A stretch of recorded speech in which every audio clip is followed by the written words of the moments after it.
Am I the a-hole for kicking my sister out of my house? For telling my husband he's so lucky to be rich? My husband lost both of his parents when he was 17. Their deaths were preventable, and others died alongside them. Because of this, a lawsuit followed, and at a young age my husband found himself orphaned but wealthy. But I think we can all understand that this money wasn't some great thing that he celebrated because it came at a huge loss for him, his parents. We met a few years after he was awarded the money, and we got married after dating for 4 years. We're now the proud parents of our 3 kids, and we have a stable life. We're very comfortable, and few people know exactly how much my husband actually has. He's very smart with his money and not only invests, but plans for our future and the future of each of our children. We both still work very hard, but the money means we are also very fortunate. My family, parents and sister, is aware that my husband's parents are dead. They also know about the lawsuit and that money was paid to the family members. They have no idea how much my husband has. Not my parents, and definitely not my sister. But they know and were told how he'd give it all away to have his parents back. Which is why I reacted strongly when my sister made the comment she did. We had my family over for dinner. My sister mentioned wanting to bring her boyfriend for any future dinners, and everyone was talking about that. Then my sister mentioned wanting to go away with her boyfriend for the weekend and how they were saving up to go. She said it was a big step because they were also talking about moving in together. My husband mentioned we had gone to the place they were talking about going to, and that they'd have a great time. She said she hoped so, but that she wouldn't have the same kind of money he does.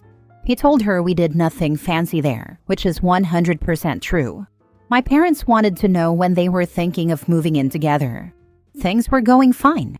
Then my sister, out of nowhere, said to my husband that the least he could do was offer them the money for the weekend away, since he could afford it. I shut her down and said she wasn't entitled to other people paying for her trips with her boyfriend. My sister responded that he could afford to send them for a month if he wanted to. My husband told her that was a big ask, and she snapped at him and said he had no idea how lucky he was to be rich, because she'd give anything to have that kind of money. The insensitivity of the comment enraged me, and I told my sister she needed to leave. I made sure to get her butt out that door too, because I wasn't tolerating that BS. My sister has told me almost every day since that I overreacted, and that throwing her out was over the top. I told her I don't want to hear anything but a sincere apology from her to my husband. And until that point, she can stay out of my house. My husband said I didn't need to stand by that, and that he didn't want to come between us. I told him he wasn't coming between us, she was. Am I the a-hole for my actions, and am I being too harsh here? I just think that comment is downright cruel and vicious, when you consider my husband had to be orphaned to get that money. Now for the top comments. Absolutely not the a-hole. Your sister is basically having a death wish for your parents for that kind of money. Despicable. Agree, she is only thinking about money the moment she said give anything for that money. Not the a-hole. Must be nice being rich. Must be nice having loving parents that care about you and are there for you. Not if those parents can't fund your month-long vacation with a boyfriend you haven't even moved in with yet. Next story. Am I the a-hole for not giving my step-sister my half of her mother's life insurance? I'm posting this for my husband. So, my husband, 47 male, had a stepmom who was 81 and just recently passed at the beginning of March. His father, to whom she was married, passed away when my husband was 19.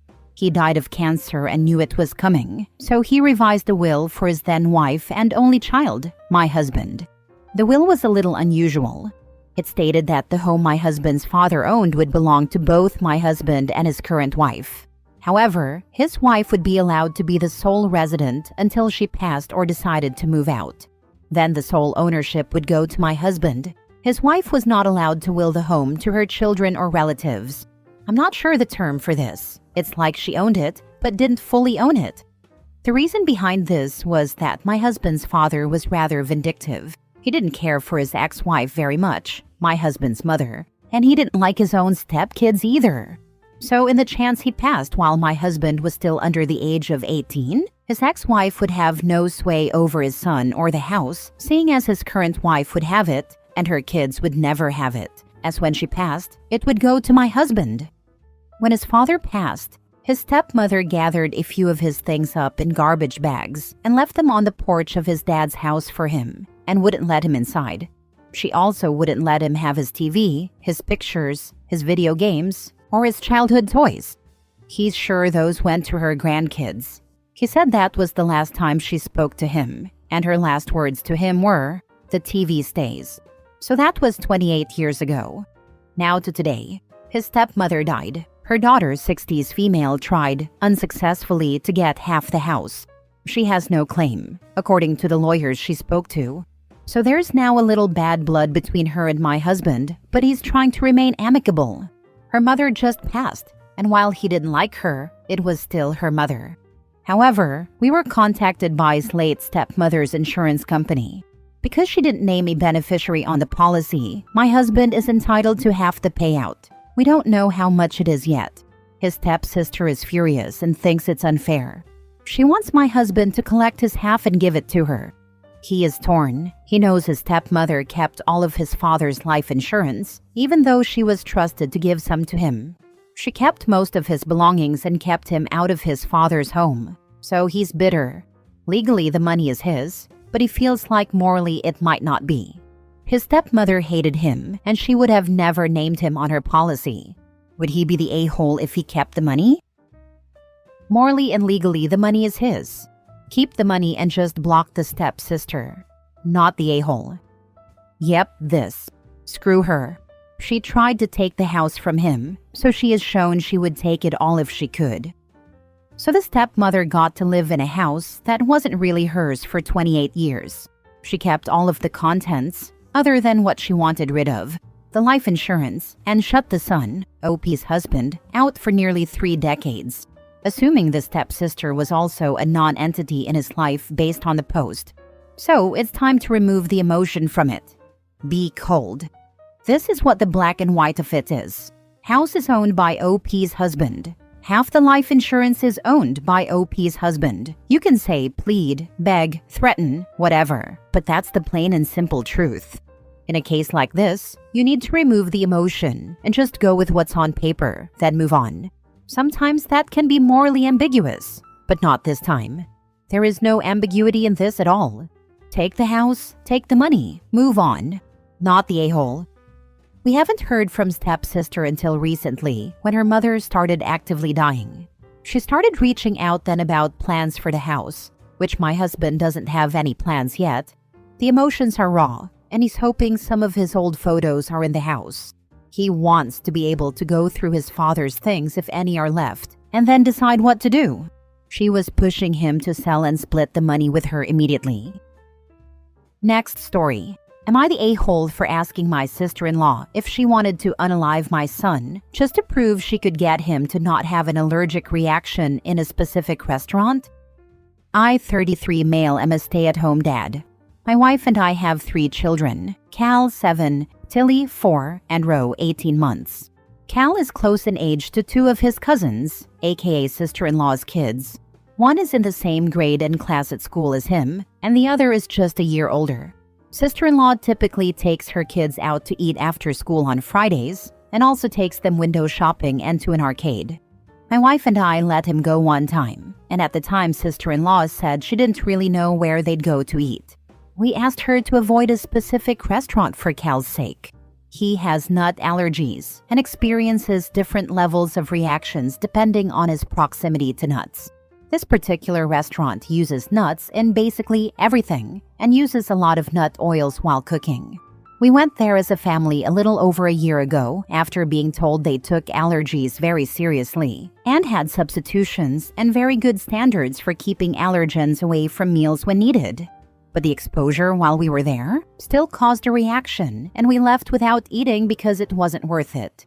We explained this to her, but she still took them there and said she was extra careful. Cal still ended up being sick while there as a result of the allergy. It wasn't anaphylaxis, but it angered both my wife and me. Sister-in-law apologized and said she truly didn't see it as a big issue. My wife told her sister we had already explained we'd gone there and he had a reaction. Sister-in-law said she figured she could take extra precautions, and my wife told her she should have accepted that we didn't want him there and found somewhere else, or not taken him at all. Turns out sister-in-law and her kids always go to this restaurant.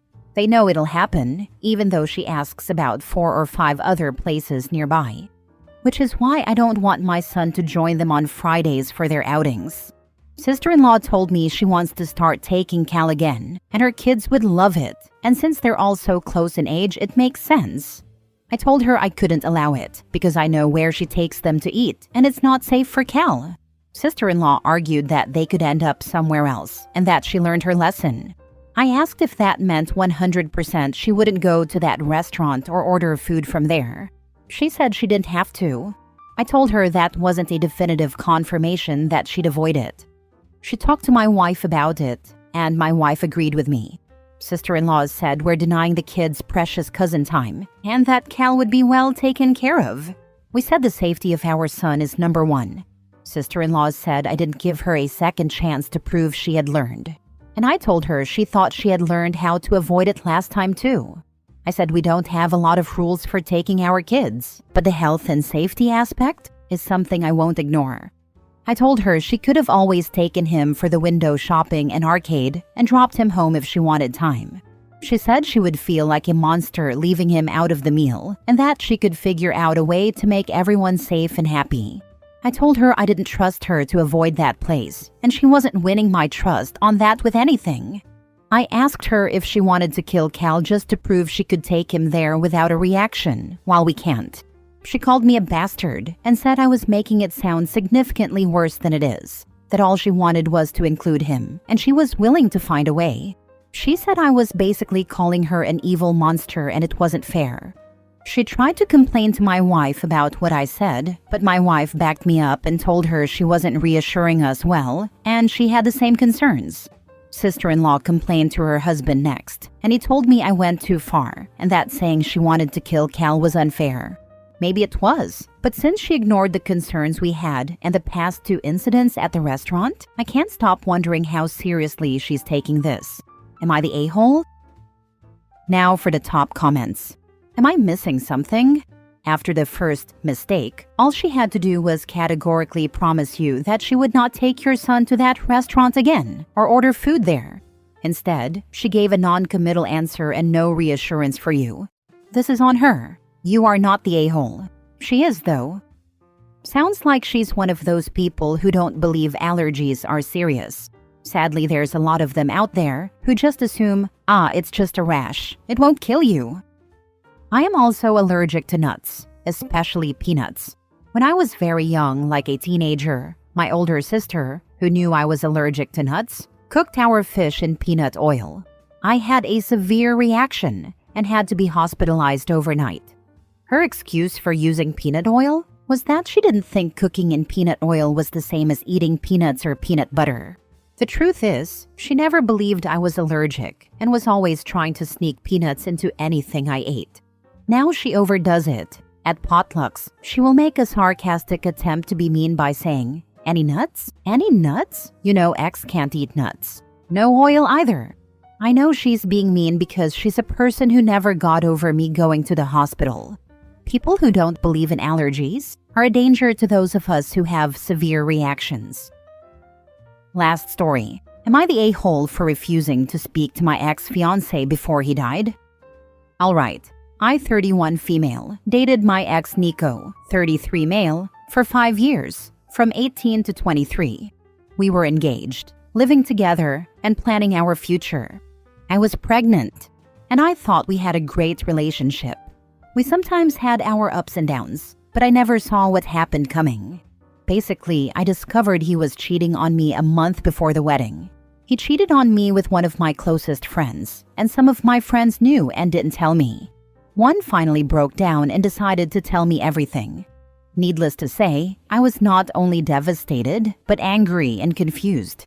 I couldn't manage to understand the situation, and I was so overwhelmed because I didn't know how to even begin to deal with it.